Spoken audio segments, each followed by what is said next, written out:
say your name and spell it? Jose Sirica, Joseserrica. Okay. So tell me a little bit about your life prior to experiencing homelessness. Oh, it was, I was just, doing the job thing like most people were. In 2009, I went back to school, got into psychology a little bit, wanted to follow that, and then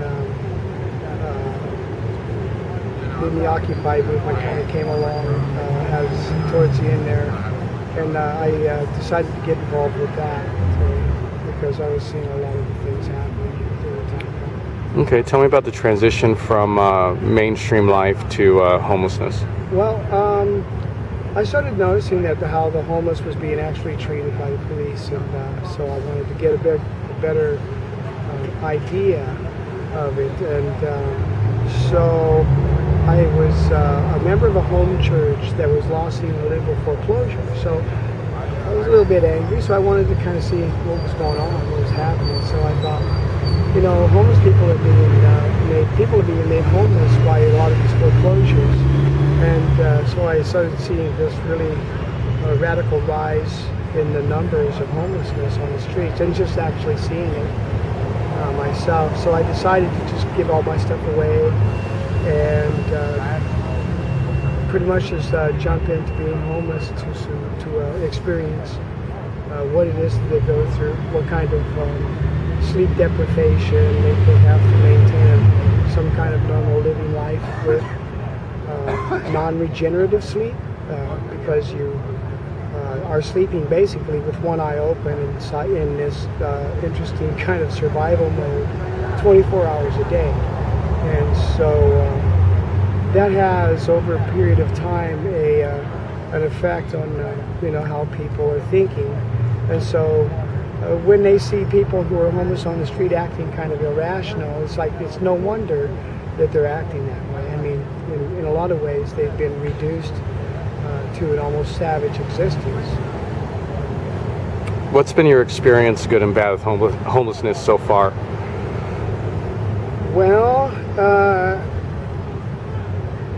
I can say right now at this moment, I've never enjoyed it basically more than I've ever enjoyed anything in my life. It's a very freeing experience. I like it. I don't even really know if I'm going to live off the streets. I don't know when that's going to happen.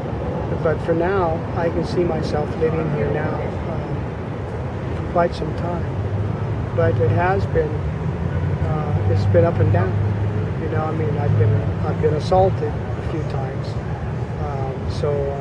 There was one time where I felt safer by going up into the hillsides and making myself an encampment, and basically just being invisible for a while, and do some thinking and some reflecting on basically asking myself, what the hell am I doing here? The number of times, like a lot of people would, if they put themselves into this kind of a situation willingly, and I knew what to expect. I grew up, with some street savvy, so I knew what to expect. But I've lost some weight. I don't feel unhealthy, but I can see where a lot of the things that people are eating, the amount of energy that it takes to be out here on the streets, is quite a bit. It becomes a full-time job. What do you envision the transition for you out of homelessness would look like?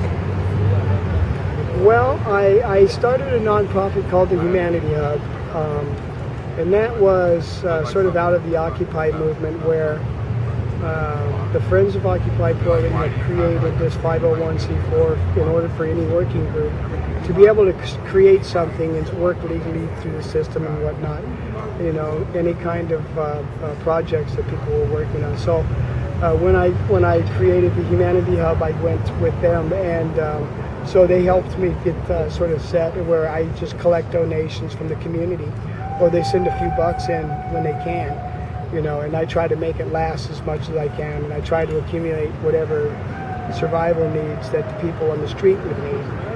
and then hand them out to them.